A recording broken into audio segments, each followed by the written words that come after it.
ছেলে চুপি চুপি বাঁশের লাঠি নিয়ে মার্শাল আর্টস অনুশীলন করছিল, কিন্তু কিছু মুভস করার পরই তার বাঁশ আঘাত পেয়ে দুর্বল হয়ে গেল। তবুও সে ব্যথা সহ্য করে প্র্যাকটিস চালিয়ে গেল। যখন সে দেখল বাকি শিষ্যরা পায়ের কৌশল শিখছে, তখন সেও একটি বাঁশ তুলে তাদের মতো অনুকরণ শুরু করলো। একদিন ট্রেনিং চলাকালে তার বাঁশের কাঠামো ছাদ থেকে পড়ে যাওয়ার উপক্রম হলো। সৌভাগ্যবশত তখন সেটি আগের চেয়ে অনেক শক্তিশালী ছিল, নইলে গুরুজি তাকে মন্দির থেকে বের করে দিতেন, কারণ পুরো স্ট্রাকচার এখনো তৈরি হয়নি। গুরুজি তাকে নিচে নামতে নিষেধ করেছিলেন, তাই তার একটাই উপায় ছিল স্ট্রাকচার বানানো আর গোপনে কুংফু শেখা। একদিন সে দেখল অন্য শিষ্যরা কাঠের ডামি দিয়ে অনুশীলন করছে, তখন সে বাঁশ দিয়ে নিজের ডামি বানিয়ে ফেলল, কিন্তু ঘোরাতে গিয়েই সে ভারসাম্য হারিয়ে পড়ে গেল।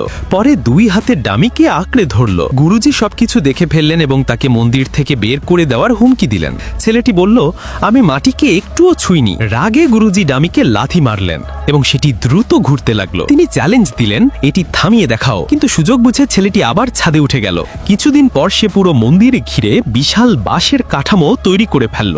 তখন গুরুজি আদেশ দিলেন, এখন সব ভেঙে ফেলো আর মন্দির ছেড়ে চলে যাও। ছেলেটি হতবাক হলো, ভাবল গুরুজি হয়তো মজা করছেন। সে সোজা বাঁশের খুঁটির উপর দাঁড়ালো।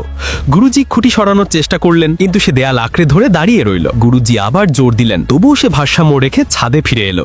এরপর সে সরাসরি কোর্টইয়ার্ডে লাফ দিল, যেখানে যাওয়া এতদিন নিষিদ্ধ ছিল। সেখানেই ভারী আয়রন ওজন নিয়ে অনুশীলন শুরু করলো। গুরুজি তার পদ আটকাতে এলে সে হাত ছড়িয়ে দিল। গুরুজি আক্রমণ করলে ছেলেটি প্রতিটি আঘাত এড়িয়ে গেল, এমনকি লাথিতেও তার ভারসাম্য নষ্ট হলো না। গুরুজি বিস্মিত হলেন, আরও কয়েকবার আক্রমণ করলেন, কিন্তু ছেলেটি প্রতিটি মুভ নিখুঁতভাবে ডজ করে গেল। ট্রেনিং স্টিকও ভেঙে গেল। গুরুজি একসময় হাতের জোরে আঘাত করলেন আর ছেলেটি সবচেয়ে বিপজ্জনক ট্রেনিং জোনে গিয়ে পড়ল, কিন্তু তার শেখা ফুটওয়ার্ক দিয়ে সেখান থেকেও বেরিয়ে এলো।